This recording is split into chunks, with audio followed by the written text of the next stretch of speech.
पारो या मालिकेच्या आजच्या भागात आपण पाहणार आहोत दामिनी अस्वस्थपणे इकडून तिकडे फेऱ्या मारत असते आणि ते बघून मोहन हसतच म्हणतो की तू इथे फेऱ्या मारत बसण्यापेक्षा गार्डनमध्ये जा आणि मॉर्निंग वॉक कर. आणि ते ऐकून दामिनी म्हणते की तुम्हाला काही वेड लागलंय का, मी काय या साडीमध्ये जाऊन मॉर्निंग वॉक करणार आहे का, मी फक्त विचार करत होते.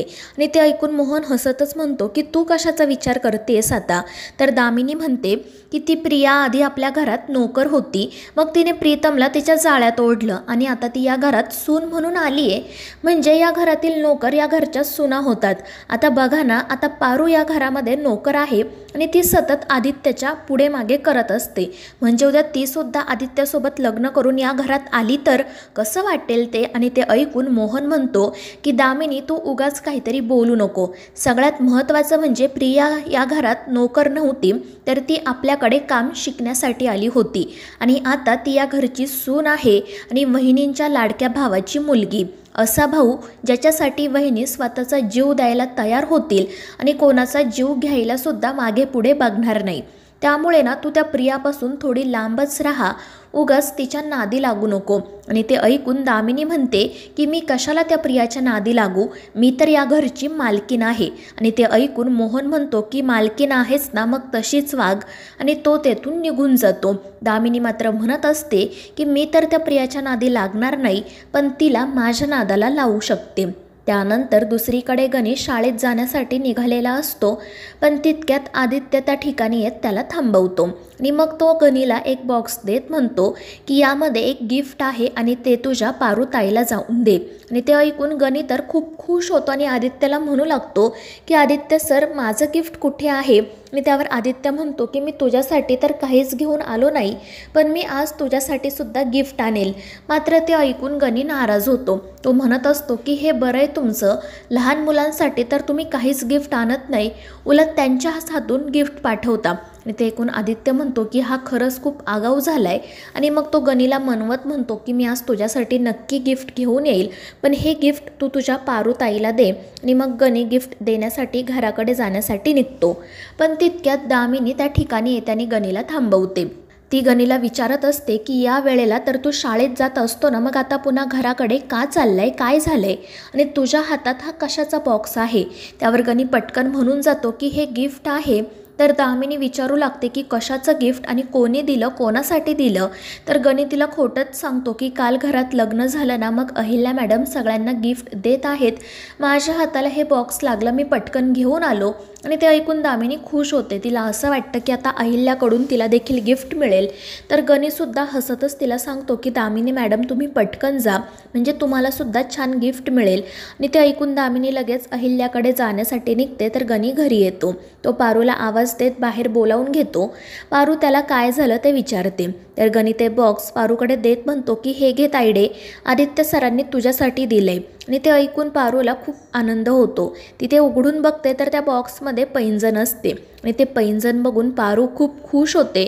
तर गणी म्हणत असतो की आदित्य सरांनी फक्त तुलाच गिफ्ट दिलं, मला तर काही दिलंच नाही, त्यामुळे आता मी शाळेत जाणार नाही. आणि तो सरळ घरात निघून जातो आणि झोपतो. त्यानंतर पारू त्या गिफ्टसोबत असणारी चिठ्ठी वाचते. तर त्यामध्ये आदित्यने लिहिलेले असते की आपल्या या नवीन नात्याची नवीन सुरुवात, पारू तू माझ्या आयुष्याचा अविभाज्य भाग झाली आहेस. आणि ते ऐकून पारू तर खूपच खुश होते. तर दुसरीकडे दामिनी अहिल्याकडे जाते. अहिल्या फोनवर बोलत असते, मात्र तिच्यासमोर एकही गिफ्ट नसतं आणि ते बघून दामिनी काळजीत पडते. पण ती म्हणते की काही हरकत नाही, मी वहिनींकडून एखादा महागडा दागिना नक्की मागेल. त्यानंतर ती अहिल्याला म्हणते की वहिनी कालच आपल्या घरात नवीन सून आली आहे, त्यामुळे एखादा दागिना वगैरे. तर अहिल्या म्हणते की बरं झालं दामिनी तू आठवण करून दिली. आणि मग ती पटकन तिच्या कपाटामधून 2 बॉक्स घेऊन येते. तर दामिनी म्हणत असते एवढ्याच्या छोट्याशा बॉक्समध्ये हार तर नसेल. आणि मग अहिल्या तिला तो बॉक्स देत विचारते की बघ या बांगड्या कशा वाटतायत ते. तर दामिनी म्हणत असते की वहिनी बांगड्या, हार वगैरे नाही आहे का. तर अहिल्या म्हणते की अगं हो दामिनी, मात्र सूनमुखाच्या वेळी प्रियाला बांगड्याच द्यावा असा मी विचार केला. आणि ते ऐकून दामिनीचा तर चेहराच पडतो आणि मग अहिल्या तिला म्हणते की चल आपण पटकन खाली जाऊयात. आणि मग त्यानंतर ते सगळेजण खाली जाण्यासाठी निघतात. प्रिया आणि प्रीतमसुद्धा त्या ठिकाणी आलेले असतात. ते दोघे तर खूपच खुश असतात आणि म्हणून मग मोहन प्रीतमला चिडवत म्हणतो की वहिनी, आजकाल प्रीतम खूपच खुश आहे ना. आणि ते ऐकून सगळेच जण हसू लागतात.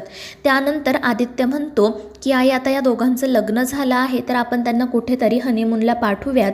मात्र दामिनी मध्येच म्हणते की तुम्ही प्रियाच्या गावी गेला होता ना, तोच तुमचा हनीमून समजा. आणि ते ऐकून सगळेच तिच्याकडे रागात बघू लागतात. तर ती म्हणत असते की मी फक्त जोक केला.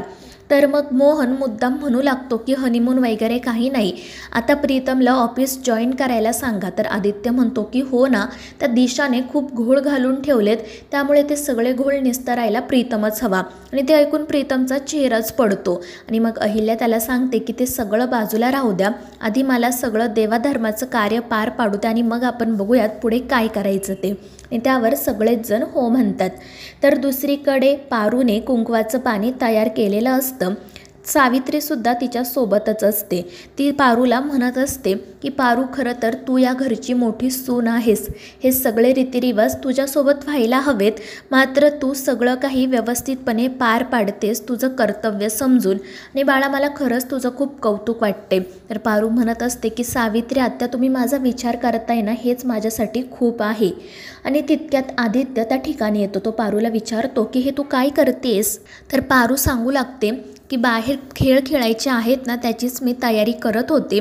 मी हे कुंकवाचं पाणी तयार केलं आहे, मग त्यामध्ये अंगठी टाकायची आणि मग जो कोणी अंगठी शोधेल तो विजेता होणार. आणि ते ऐकून आदित्य हसतच म्हणतो मग तर प्रीतमच जिंकणार, कारण मुलं प्रॅक्टिकल असतात आणि मुली इमोशनल. पण ते ऐकून पारू म्हणते की असं कसं, हा खेळ तर प्रिया मॅडमच जिंकणार. सावित्रीसुद्धा म्हणत असते की हो, कारण मुलीच हुशार असतात. आणि त्यामुळे आदित्य म्हणतो की ठीक आहे, आता आपण बघूयातच कोण जिंकतं ते. आणि मग सावित्रीसुद्धा पारूला म्हणते की हो पारू, आता तू आणि आदित्य सर हा खेळ खेळा, बघूयात कोण जिंकतं ते. आणि ते ऐकून पारू तर खूपच खुश होते. आणि मग सावित्री त्या पाण्यात अंगठी टाकते आणि मग पारू आणि आदित्यच तो खेळ खेळायला सुरुवात करतात. आदित्य तर पारूकडेच एकटक बघत असतो आणि तितक्यात पारू ती अंगठी शोधते सुद्धा. आणि त्यामुळे आदित्य म्हणतो की ही तर चिटिंग झाली, आपण पुन्हा खेळूयात. मात्र पारू म्हणत असते की नाही आदित्य सर, पण आदित्य काही ऐकत नाही. सावित्री तर हसतच तेथून निघून जाते. आणि मग आदित्य आणि पारू पुन्हा तो खेळ खेळायला सुरुवात करतात. पण यावेळी पारू त्या कुंकवाच्या पाण्यामध्ये अंगठीऐवजी आदित्यने तिला जे पैंजण दिलेलं असतं ते टाकते. आणि जेव्हा आदित्यला ते पैंजण सापडतं तेव्हा तो पारूला म्हणतो की अगं, हे तर मी तुला गिफ्ट म्हणून दिलं होतं ना. तर पारू म्हणते पण आदित्य सर, तुम्हाला माहिती आहे ना, मला कोणाकडूनच गिफ्ट घ्यायला आवडत नाही. पण आदित्य म्हणतो की मी हे तुला खरंच खूप मनापासून दिलं होतं आणि मित्राने दिलेलं हे गिफ्ट तर तू स्वीकारू शकतेस ना. आणि त्यावर पारू म्हणते की हो आदित्य सर, पण पैंजण काय फक्त असं द्यायचं नसतं, तर ते समोरच्याच्या पायात घालायचं असतं. आणि ते ऐकून आदित्य म्हणतो की ठीक आहे, चल मी आत्ताच तुझ्या पायात हे पैंजण घालतो. पण पारू म्हणते की नाही आदित्य सर, आता मला खूप काम आहे. आणि मग ते कुंकवाचं पाणी घेऊन बाहेर जाते. आणि मग त्यानंतर खेळायला सुरुवात होते. तर दामिनी पटकन म्हणत असते की आता जो कोणी अंगठी शोधेल ना, त्याचीच संसारावर हुकूमत असेल. पण अहिल्या तिला सांगते की संसारामध्ये कोणीही कोणावर हुकूमत गाजत नाही. संसार हा नवरा बायकोने एकमेकांची मर्जी सांभाळत एकमेकांना साथ देत करायचा असतो. आणि अहिल्याचं ते बोलणं ऐकून सगळेच जण खुश होतात. तर मित्रांनो, या मालिकेच्या पुढील भागांच्या अपडेटसाठी आपल्या चॅनेलला सबस्क्राईब करा.